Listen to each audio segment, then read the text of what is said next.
Muy buenas tardes, jóvenes, ¿cómo ha pasado? Buenas tardes. Bien, vamos a dar inicio a la clase del día de hoy,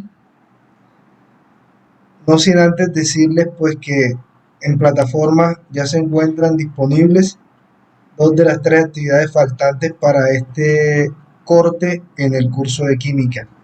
Esas dos actividades son el trabajo de tercer corte, cuyo plazo para entrega es hasta la próxima semana, el día lunes de la próxima semana, y el taller de tercer corte cuyo plazo de entrega es hasta el 21 de febrero. Quiere decir esto que el examen parcial, el semestre se acaba el 26, lo estaríamos realizando el miércoles 23 de febrero. Entonces, nos queda esta y la otra semana para desarrollar clases. El tiempo es suficiente para terminar el material que nos hace falta, y como les digo, el examen parcial lo estaríamos realizando entonces el día 23, miércoles 23 de febrero. ¿Alguna pregunta? ¿Todo queda absolutamente claro?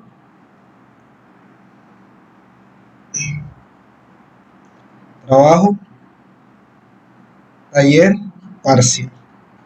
Son las actividades que nos quedan faltando. Esta última parte de este tercer corte corresponde a la temática del estado líquido y cambios de estados de la materia. Vamos a empezar hoy una introducción a este capítulo.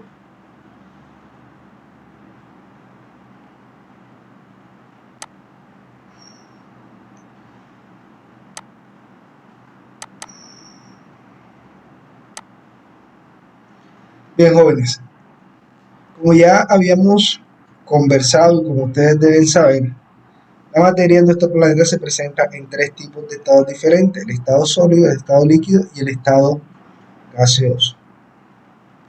Las características generales que posee las sustancias en un estado en particular, nosotros lo podemos explicar a partir de lo que se conoce como la teoría cinético-molecular de la materia. De esto hablamos cuando estábamos hablando del estado gaseoso.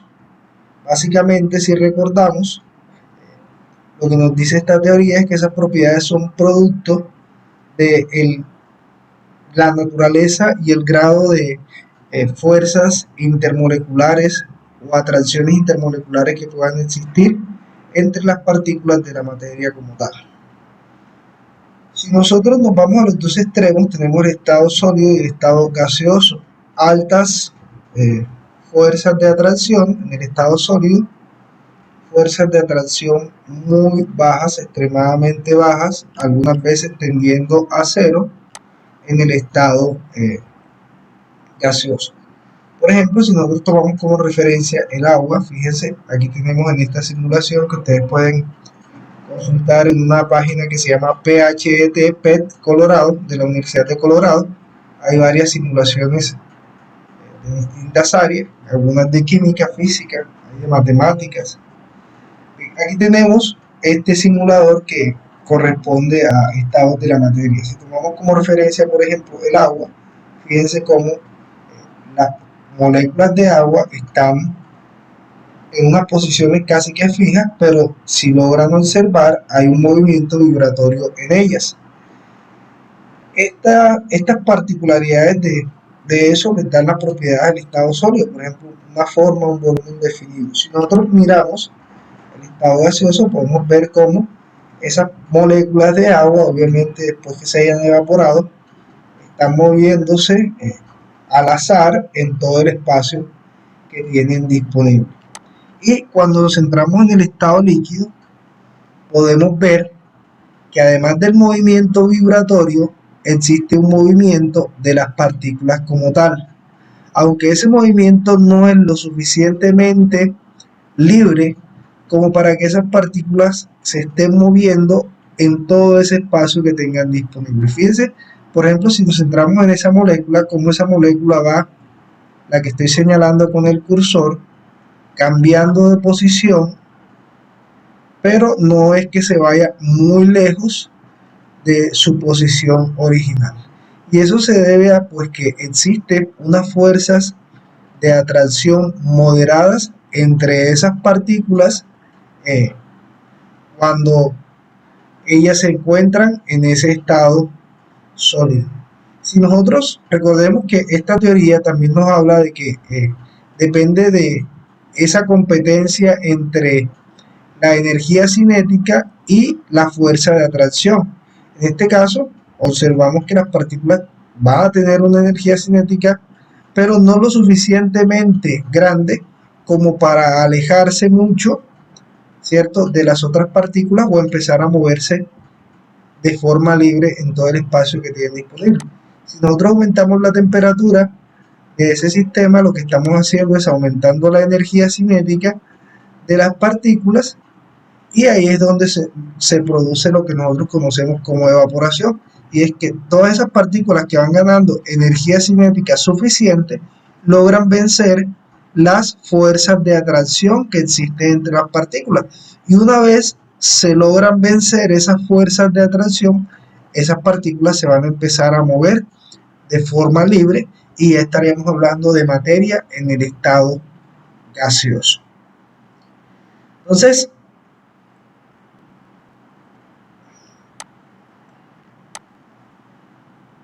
las propiedades generales que posee la materia en el estado líquido, por ejemplo, de que son fluidos incompresibles, que en condiciones de gravidad parece adoptar la forma del recipiente que los contiene, que sus moléculas pueden desplazarse unas sobre otras, permitiéndoles escurrir o fluir, que no tienen una forma ni un volumen definido, son consecuencia directa de ese grado de atracción que existen entre las partículas que hacen parte de un sistema en particular que se encuentre en estado líquido. Cuando nosotros entremos a mirar propiedades más específicas del estado líquido, como por ejemplo su viscosidad, como por ejemplo su tensión superficial, los calores de vaporización, el calor latente, el calor sensible, vamos a poder ver que esas propiedades están directamente relacionadas con esto, con lo que se conoce como fuerzas intermoleculares, y que pueden ser de distintos tipos. Por ejemplo, las fuerzas dipolo-dipolo, que son fuerzas que se establecen cuando tenemos dipolos en un sistema. Por ejemplo, en una muestra de agua se van a establecer este tipo de interacciones entre las partículas o las moléculas de agua, porque el agua es un dipolo, es decir, tiene polos positivos, un polo negativo, y ya sabemos pues, que al existir esos dipolos habrá atracción y habrá también en determinado momento repulsión. También pueden existir las fuerzas ion-dipolo, que sobre todo se manifiestan cuando una sustancia iónica es disuelta en el agua. Por ejemplo, cuando nosotros tenemos agua y disolvemos cloruro de sodio, recordemos que ese cloruro de sodio en el agua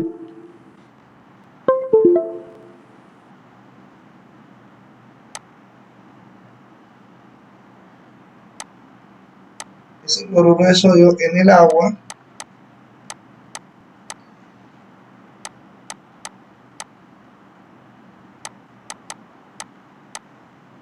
se manifiesta como el ion sodio y el ion cloruro.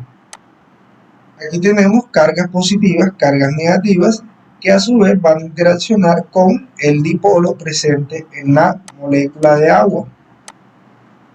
Dipolo producto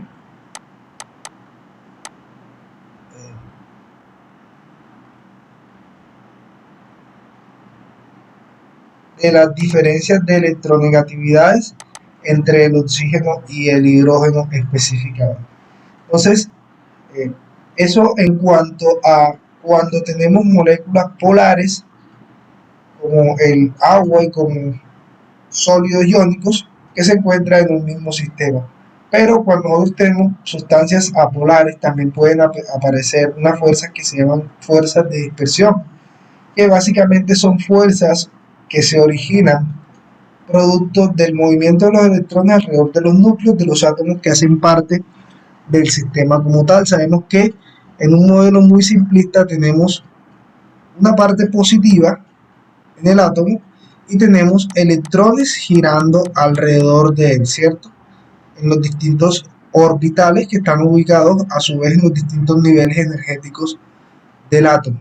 Entonces esos electrones se mueven constantemente y en determinado momento ellos podrían alinearse hacia un lado específico del átomo y ese lado quedaría parcialmente positivo. El lado contrario quedaría parcialmente negativo y a eso es lo que se le conoce como fuerzas de dispersión. Entonces son fuerzas de atracción que se presentan principalmente en moléculas no polares y son producto de ese movimiento de los electrones alrededor del núcleo de los átomos. Y por último tenemos una que influye muchísimo en el comportamiento de los líquidos, que es el enlace de hidrógeno que se presenta entre cualquier sustancia que contenga átomos de hidrógeno en su estructura y además de eso contenga átomos de nitrógeno, oxígeno, flúor también en la estructura. Entonces, ese nitrógeno, flúor, oxígeno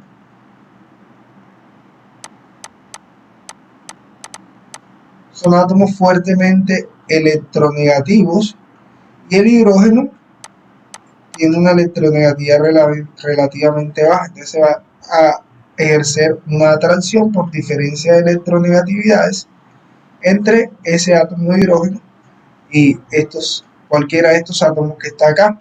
Entonces el agua, fíjense, tenemos átomos de oxígeno y tenemos átomos de hidrógeno. En un mismo líquido, de ejemplo el agua, se pueden manifestar varias de estas fuerzas de interacción. En el agua se pueden presentar las fuerzas, ya sabemos, dipolo-dipolo, se pueden presentar la interacción tipo enlace de hidrógeno, también podrían presentarse fuerzas de dispersión, pero siempre va a haber un tipo de interacción que va a predominar o que va a afectar en una medida mayor las propiedades y el comportamiento físico-químico que puede exhibir esa sustancia en particular.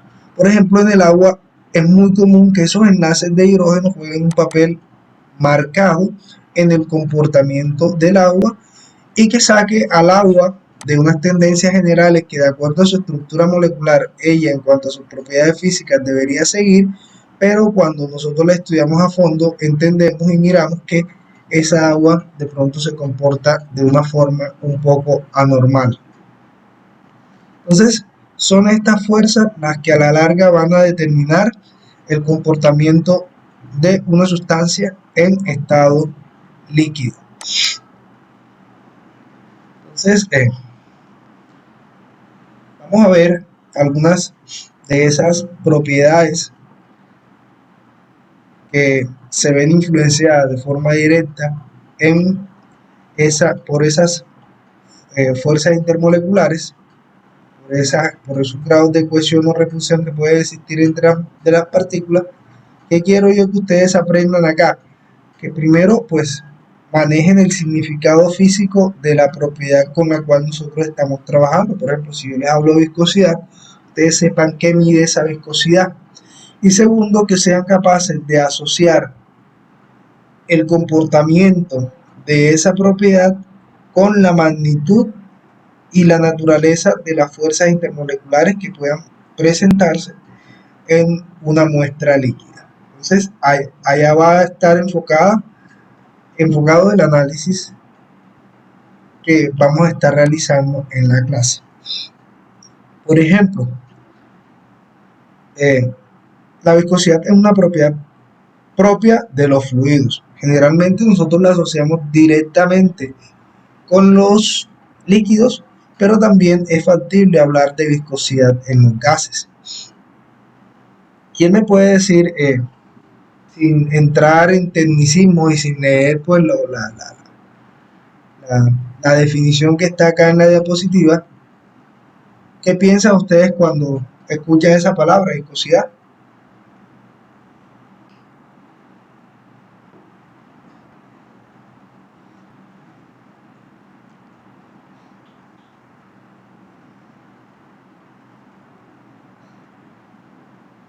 Están ahí, jóvenes. Sí, profesor. ¿Quién me dice qué entiende por viscosidad?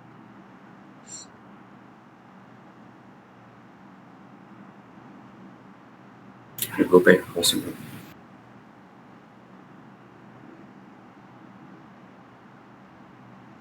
¿Sí?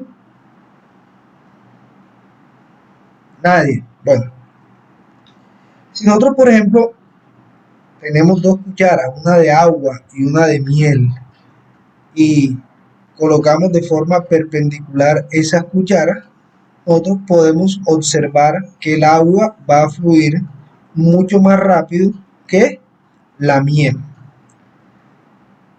La experiencia, el sentido común, eh, lo que ustedes han estudiado a través de los años y la familiaridad que yo sé que todos ustedes deben tener con esta propiedad, pues les dice a ustedes que la miel es más viscosa que el agua, ¿cierto? Y nosotros generalmente asociamos esa viscosidad a esa textura que puede llegar a tener un líquido, ¿cierto? Esos líquidos espesos como los aceites, como la miel, son líquidos que nosotros consideramos viscosos. Desde el punto de vista físico, cuando hablamos de viscosidad, estamos hablando de la resistencia o la medida de la resistencia al desplazamiento de un fluido. Cuando existe una diferencia de presión, por ejemplo, cuando tomamos esa cuchara y la colocamos de forma perpendicular, ahí va a existir una diferencia de presión, va a haber una fuerza además que está eh, haciendo que el líquido se mueva, pero esa resistencia que se pueda presentar por parte de ese líquido a fluir, nosotros lo llamamos viscosidad. En la parte de acá de la diapositiva aparecen varios líquidos, por ejemplo el pentano, el dodecano, la glicerina, y vemos los valores de la viscosidad para estos líquidos en centipoise.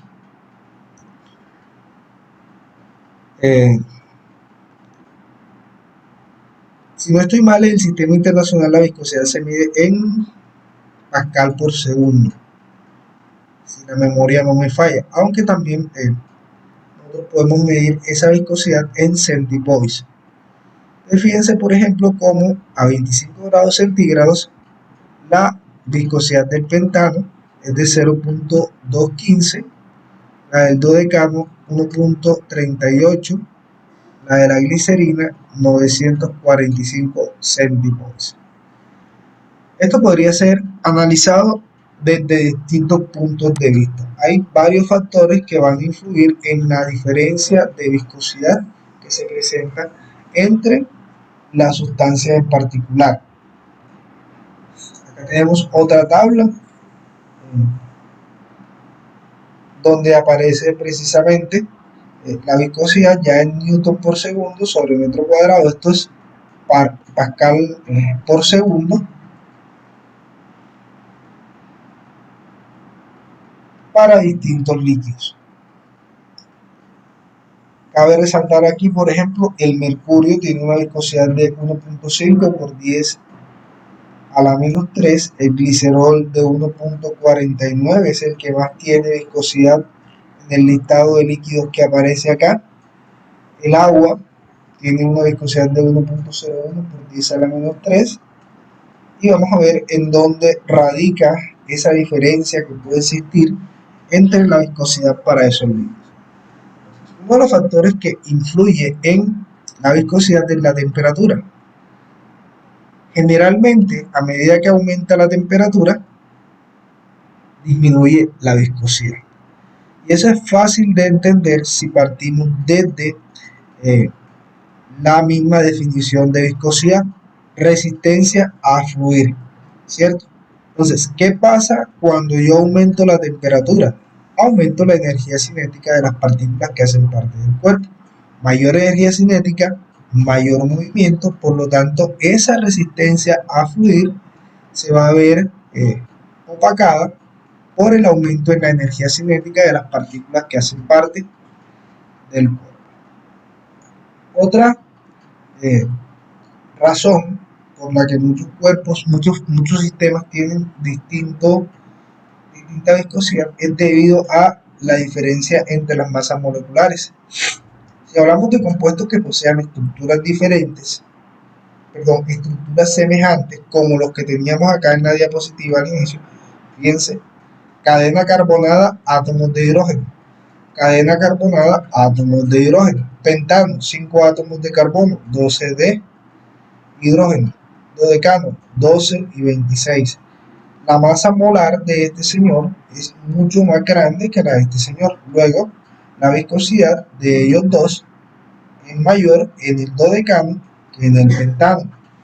Son estructuras similares, pero la masa molar es mucho mayor acá. ¿Tiene sentido? Pues sí, partimos de lo mismo, resistencia al desplazamiento. Vamos a tener muchas partículas desplazándose cuando esté ocurriendo ese movimiento. Entonces, obviamente, entre más grandes sean esas partículas, más pesadas serán y por lo tanto su movimiento se va a ver más limitado si comparamos el movimiento de estas moléculas con estas moléculas de acá. Por supuesto, las fuerzas intermoleculares también van a influir. Cuanto más grandes sean las fuerzas intermoleculares, mayor será la viscosidad. Aquí tenemos sustancias que son totalmente apolares. El pentano, el dodecano. Acá tenemos la glicerina. La glicerina es mucho más viscosa que el pentano y que el dodecano. ¿Por qué? Porque en la glicerina existe una alta probabilidad de formar puentes de hidrógeno. Aquí tenemos átomos de oxígeno y tenemos átomos de hidrógeno. Entonces, entre esos átomos de oxígeno y esos átomos de hidrógeno se pueden formar puentes de hidrógeno. Esos puentes de hidrógeno lo que van a hacer es amarrar de cierta manera a las partículas y obviamente, o a las moléculas. Y obviamente, entre mayor sea esa fuerza, pues más resistencia van a tener esas partículas, esas moléculas al movimiento. Por lo tanto, van a tener una mayor viscosidad. Y el último factor que puede influir en la viscosidad de los líquidos es la presencia de partículas suspendidas. Estas partículas suspendidas o impurezas van a hacer que la viscosidad de esos líquidos aumente. Entonces, si nos fijamos en la tabla, por ejemplo, aquí tenemos, si comparamos la sangre es mucho más viscosa, por ejemplo, que la acetona. En la sangre ya sabemos que vamos a ver distintas partículas disueltas, ¿cierto? No disueltas, perdón, partículas suspendidas ahí en ese suero sanguíneo, y eso va a hacer pues que su viscosidad sea considerable.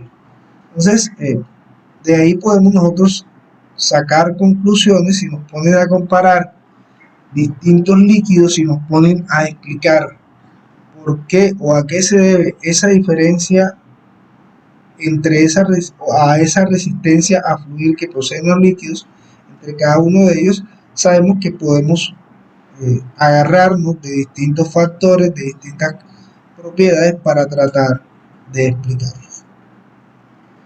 Para determinar la viscosidad en el laboratorio, generalmente se utilizan los que se conocen como viscosímetros.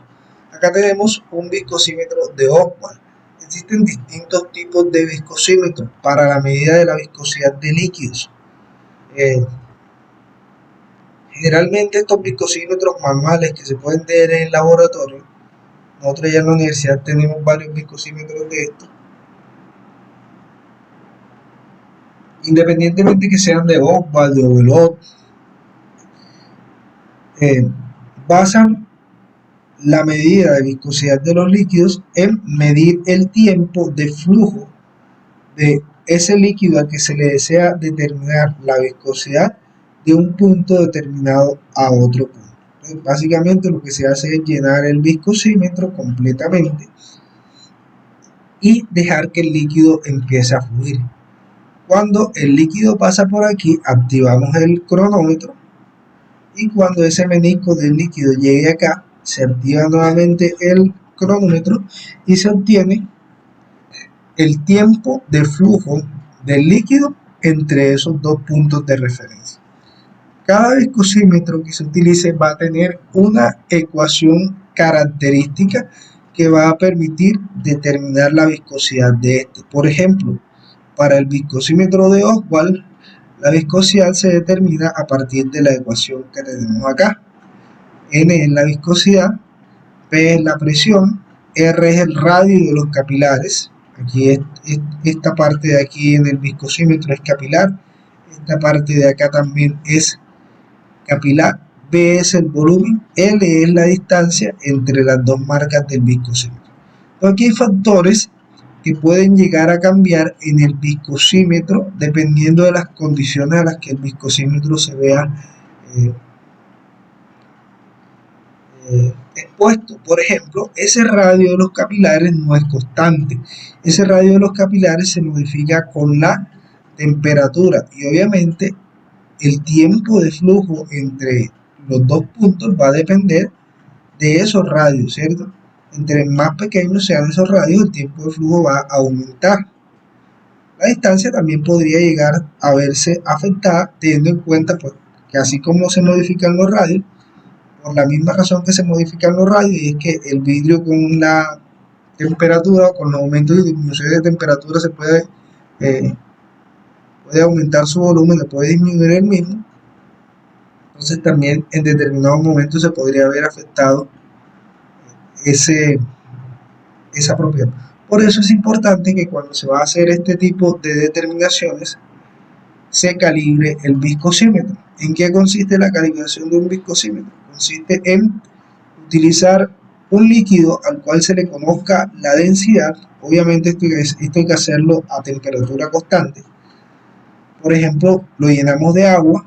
La viscosidad del agua está determinada a muchísimas temperaturas, o sea que partiríamos de esta propiedad ya, la podemos tomar de literatura. Medimos el tiempo de flujo entre las marcas del viscosímetro y todos estos factores, el volumen, la presión, esta constante que tenemos acá que es característica, no recuerdo ahora mismo si esto es pi como tal o es el nombre de una constante, pero todo esto lo podemos tomar como una constante, toda una constante, y tendríamos tiempo, todo esto como una incógnita, y viscosidad que lo conoceríamos. Entonces, todo esto lo podríamos despejar como una sola propiedad de la ecuación y podríamos determinar el valor de N para un líquido al cual nosotros no le conozcamos la viscosidad. Conociendo ya esta parte para el viscosímetro, entonces bastaría con medir el tiempo, multiplicarlo por el resultado que teníamos acá y obtendríamos la viscosidad del mismo. Existen viscosímetros ya mucho más modernos. Esto es un viscosímetro que basa la determinación de la viscosidad en la ley de Stokes. Básicamente está conformado por un capilar, ¿cierto? Un tubo capilar, se inserta un balín dentro de ese tubo y se mide el tiempo de flujo entre el balín, entre dos marcas del capilar, el tiempo de flujo para ese balín. Eso no se hace de forma manual, el mismo equipo lo hace. A partir de esos tiempos de flujo, obviamente ese tiempo de flujo va a depender de la densidad del líquido, de la viscosidad y del ángulo de inclinación que tenga el capilar en el equipo. Todos esos parámetros se pueden ajustar desde el equipo. Bueno, la densidad obviamente no se puede ajustar, pero lo que es temperatura y grado de inclinación del capilar se puede ajustar, y midiendo el tiempo, con conociendo esos otros parámetros como la densidad del líquido, es posible determinar la densidad del líquido y del balín que se usa. Es posible determinar de forma más automatizada la densidad de un líquido. Existen en la industria otros tipos de viscosímetros.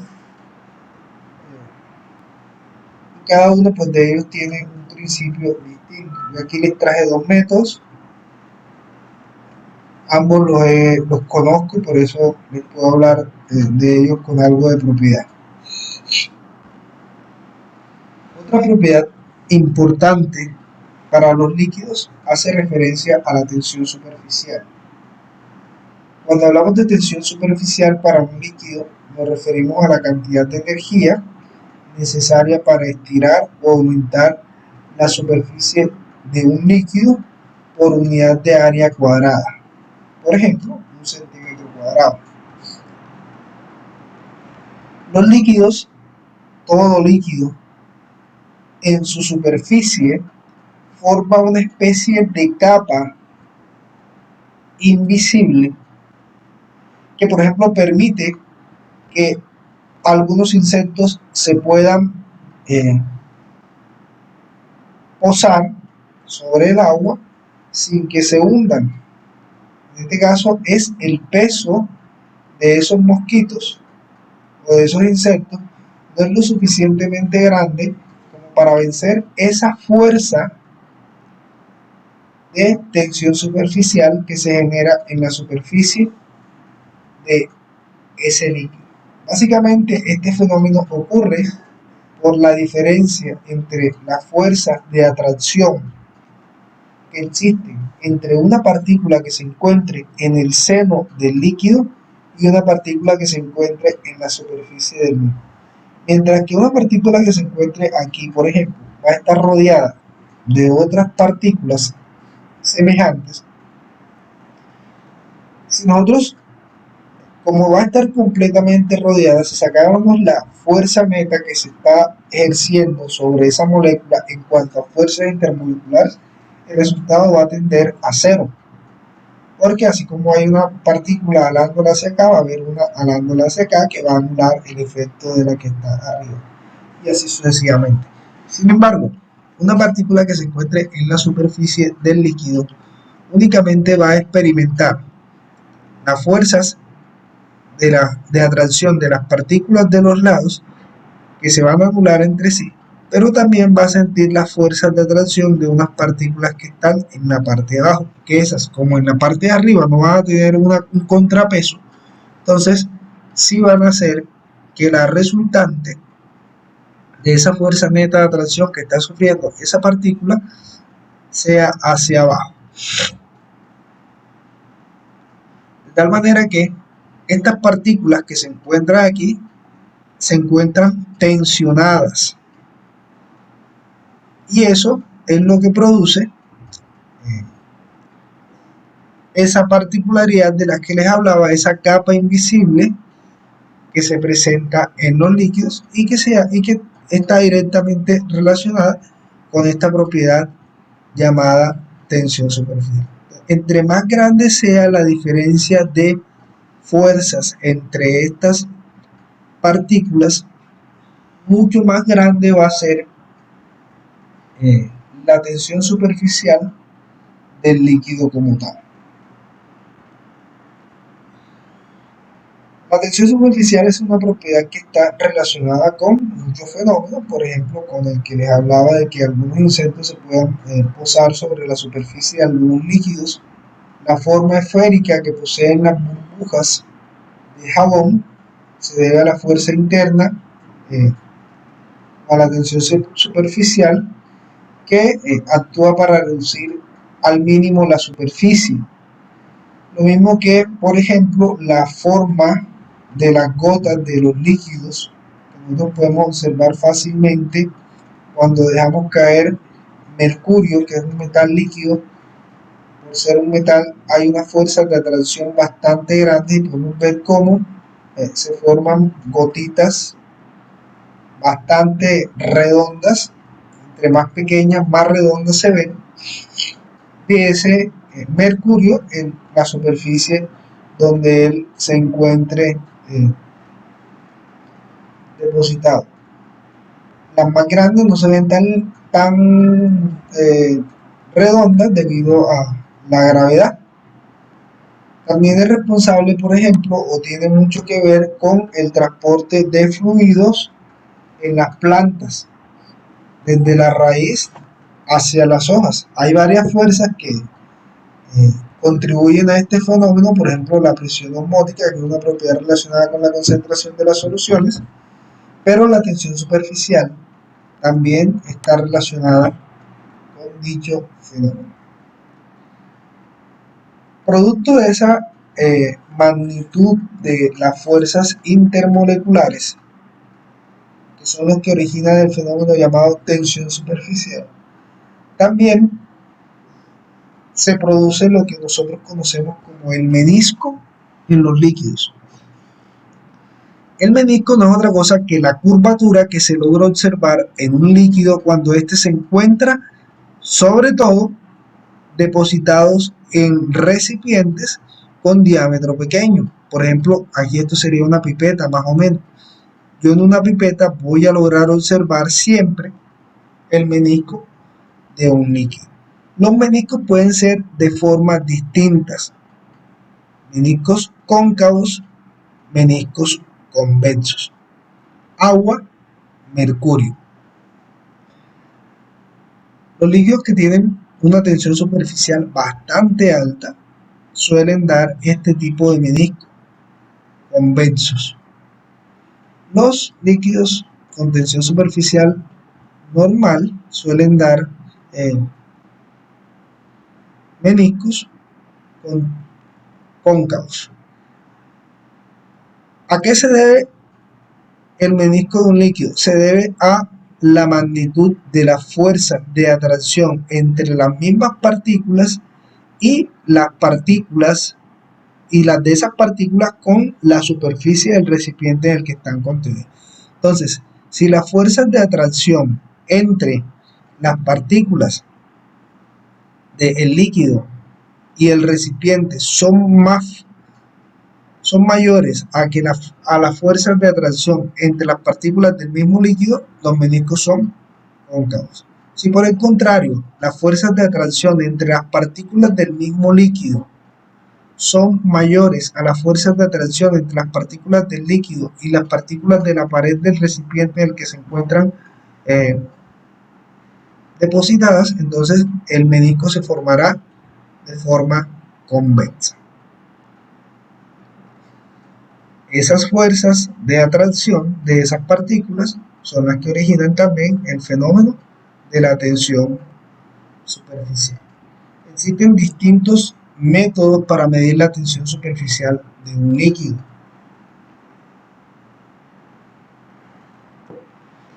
El método más asequible en un laboratorio es el método del ascenso capilar. Dependiendo de... bueno, se me olvidaba decirles acá, hay líquidos que mojan y líquidos que no mojan. Los líquidos que mojan son aquellos que tienen menisco cóncavo, los líquidos que no mojan son aquellos que tienen menisco convexo. Entendiendo eso de que mojen o no mojen con la capacidad que tiene el líquido de adherirse a la superficie de un cuerpo.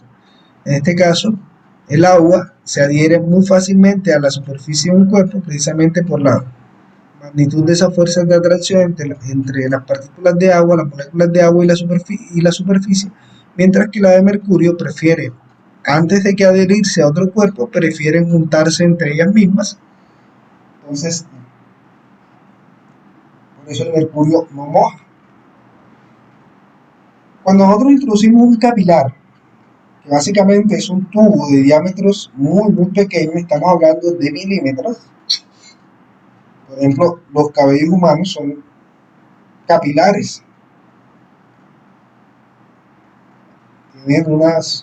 Son como unos tubitos, pero de diámetros extremadamente pequeños. Nosotros en el laboratorio podemos tener capilares. Se sumerge un capilar en un líquido. Dependiendo si el líquido moja, el nivel del líquido en el capilar va a ser o va a quedar más arriba que el nivel del líquido en el recipiente original. Si por el contrario el líquido no moja, es decir, nos da meniscos convexos, el nivel del líquido en el capilar quedaría por debajo del nivel del líquido en el recipiente. Eso le llama ascenso o descenso capilar. Ese ascenso capilar está directamente relacionado con la tensión superficial. En su forma más simple, porque hay una forma más compleja para esta ecuación, esa tensión superficial, que es sigma, la podríamos calcular si nosotros conocemos el radio del capilar, la densidad del líquido, la gravedad, la altura, y eso lo dividimos entre 2. La densidad pues es característica de cada líquido, el radio es característico del capilar, la gravedad es la constante de la gravedad, y la altura sería la diferencia de altura entre el nivel del líquido en el recipiente y el nivel del líquido en el capilar. El radio del capilar no lo podemos determinar nosotros con un ohmio, con una regla, no. Ese radio puede ser cambiante, entonces hay que hacer la calibración del capilar, y eso implica utilizar un líquido al que le conozcamos su tensión superficial, medirle la altura. Como estas dos son constantes, yo puedo aquí despejar radio y determino un radio promedio a la temperatura a la que esté trabajando. Después, cuando vaya a determinar la tensión superficial, ahora sí, del líquido problema, lo que hago es nuevamente medir las alturas, debo conocer la densidad, la gravedad es constante, y el radio pues sería el que determiné anteriormente. Y así podría determinar esa tensión superficial. Esta foto que está acá es de un instrumento que se llama catetómetro. Esto aquí es totalmente milimetrado, ¿cierto? Esta parte de acá es como un telescopio, tiene unas perillas de ajuste acá, donde movemos esta parte, ajustamos primero la altura abajo o arriba, después nuevamente ajustamos la altura para mirar el menisco en donde haya quedado. Por ejemplo, primero determinamos abajo, después determinamos arriba. La diferencia de las dos medidas nos va a dar la altura del capilar. Lo podríamos hacer con una regla, sí, pero si utilizamos un aparato como esto, es mucho más preciso la medida. ¿Preguntas, dudas o inquietudes, jóvenes? Ninguna, bro. Profe, no le escuché bien qué es lo que significa la P en la ecuación. Eso no es una P, es Rho, es densidad. Es la densidad del líquido. Ah, ya. Bien, otra propiedad importante de los líquidos es la vaporización. Muchas veces nosotros tendemos a creer que los líquidos, o que para que un líquido pase de estado líquido a estado gaseoso, por ejemplo, si habláramos de agua, necesariamente el agua tiene que llegar a 100 grados centígrados, y eso es falso. Cualquier líquido tiene la capacidad de que sus partículas, de que sus moléculas logren pasar del estado líquido al estado gaseoso, aún sin haber alcanzado el punto de ebullición, la temperatura de ebullición. A esa propiedad o a ese fenómeno se le conoce como vaporización. Entonces, ¿qué deben hacer las moléculas de un líquido para vaporizarse? Sencillamente deben adquirir energía del ambiente para vencer dos fuerzas: la de tensión superficial, una fuerza, la fuerza de tensión superficial, ¿cierto? Y ganar la energía cinética suficiente para empezar a moverse libremente hacia arriba y pasar al estado gaseoso. Entonces, para que esto ocurra, las moléculas deben tener, como les digo, un mínimo de energía cinética. Ese mínimo de energía cinética va a depender básicamente de la naturaleza del líquido y de la temperatura a la que el líquido también se encuentre. Entre más alta sea la temperatura a la que el líquido se encuentra, pues más fácil va a ser el proceso de vaporización. Si nosotros tenemos un líquido en un recipiente abierto, sencillamente el líquido se continúa evaporando, ¿cierto? Y pues el aire, la brisa se va a llevar esas partículas que se van evaporando. Entonces, eso es lo que sucede, por ejemplo, en tiempos de sequía en algunas regiones de nuestro departamento y de nuestro país. Por ejemplo, yo trabajé en una zona rural donde las personas, el principal suministro de líquido para las distintas actividades y quehaceres diarios lo tienen a partir de represas que construyen o de pozos naturales que se forman entre las pendientes de la región que tiene siempre bastantes lomas. ¿Qué pasa? Por ejemplo, eso fue en Norica cuando yo trabajaba. Para este tiempo, en el tiempo de verano, tiempo de sequía, por allá se sufre mucho con el suministro de agua, precisamente porque además de que se van gastando el agua, el sol también va secando de forma mucho más rápido esas represas. Y no precisamente es que el agua empiece a hervir, no. El proceso de vaporización va ocurriendo de forma natural sin que la temperatura de ese agua alcance el punto de ebullición normal del agua, que es de 100 grados centígrados. Ahora, ¿qué pasa cuando el líquido está cerrado? Pasa lo que más o menos se ilustra en esta imagen que tenemos acá. Aquí tenemos agua de bromo. Tenemos ese recipiente sellado. Entonces, las partículas de líquido, en este caso el agua, se evaporan, pero con el tiempo se empiezan a condensar.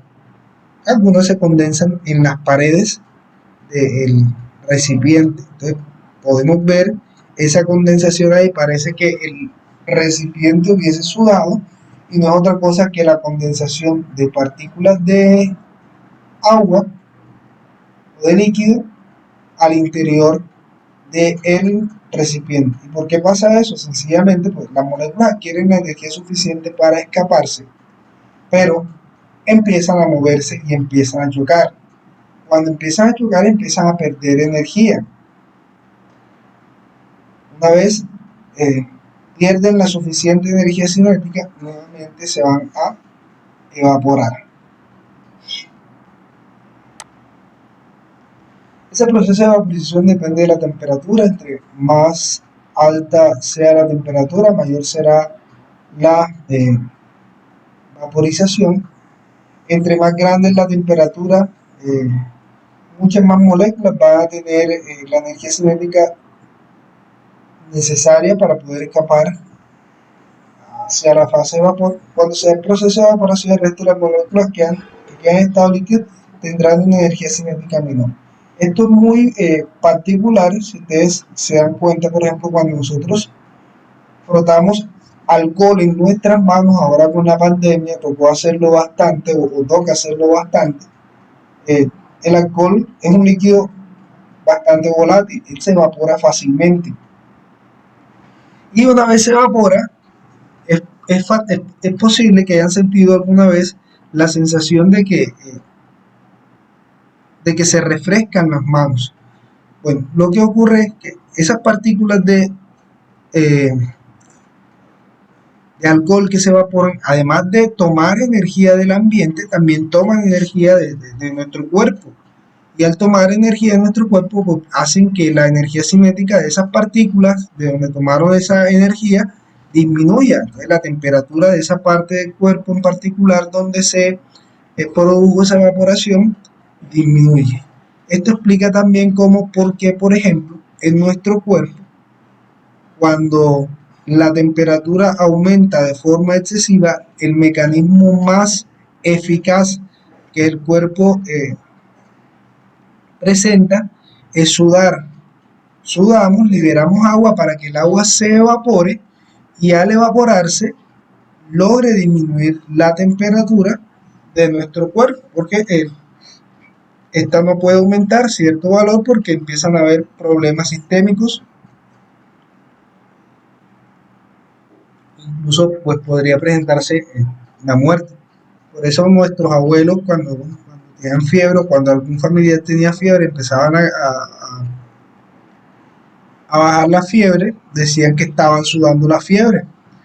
Y efectivamente, sí había sudor y ese sudor precisamente ayuda a disminuir la temperatura de ese cuerpo.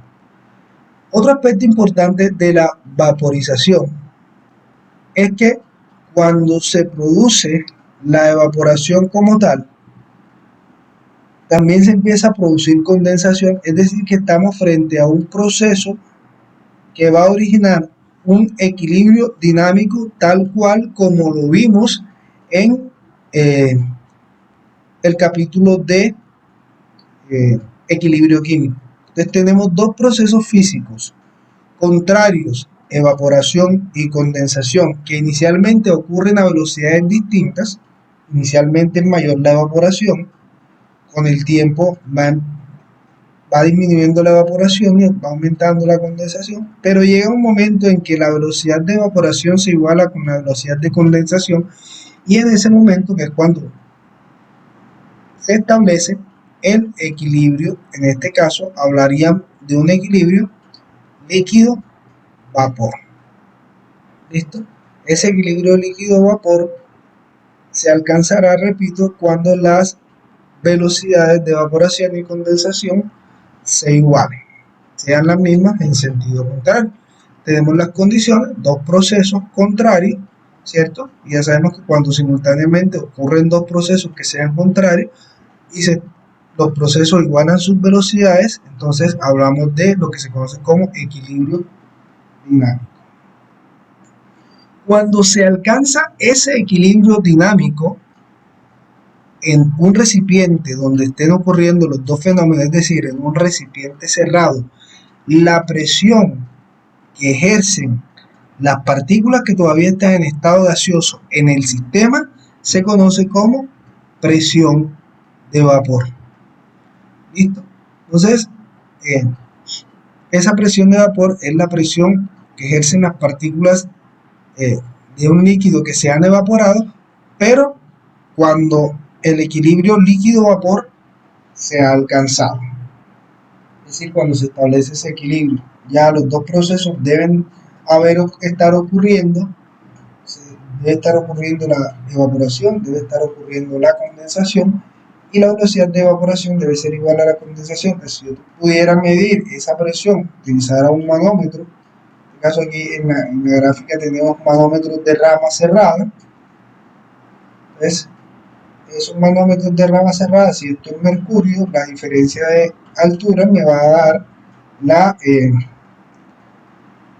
presión en milímetros de mercurio. En este caso, la presión de vapor del líquido en milímetros de mercurio a la temperatura a la que se esté trabajando. Esa presión de vapor obviamente depende de la temperatura, al igual que la evaporación. Entre mayor sea la temperatura, mayor será la presión de vapor del mismo. Esa presión de vapor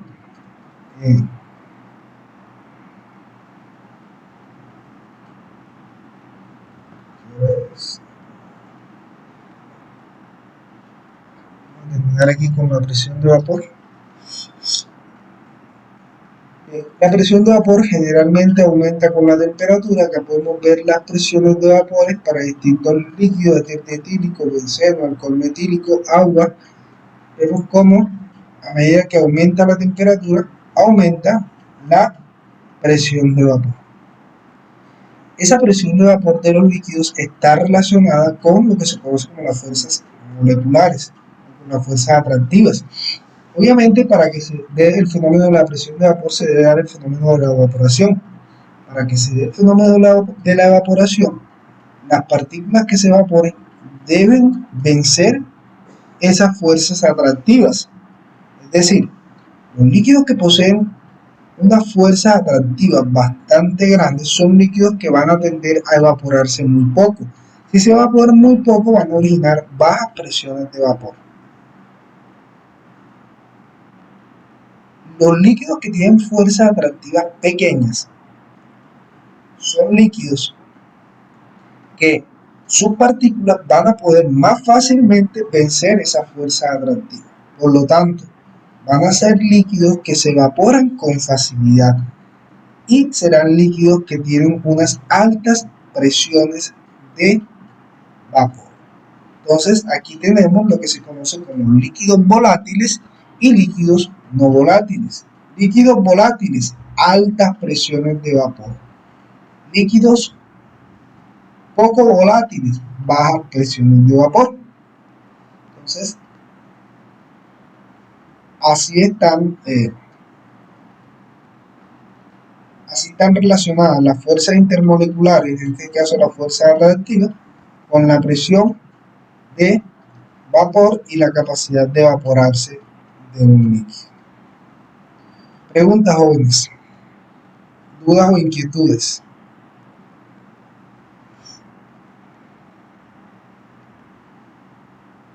Ninguna, profe. Listo, muchachos, entonces por hoy dejamos hasta acá.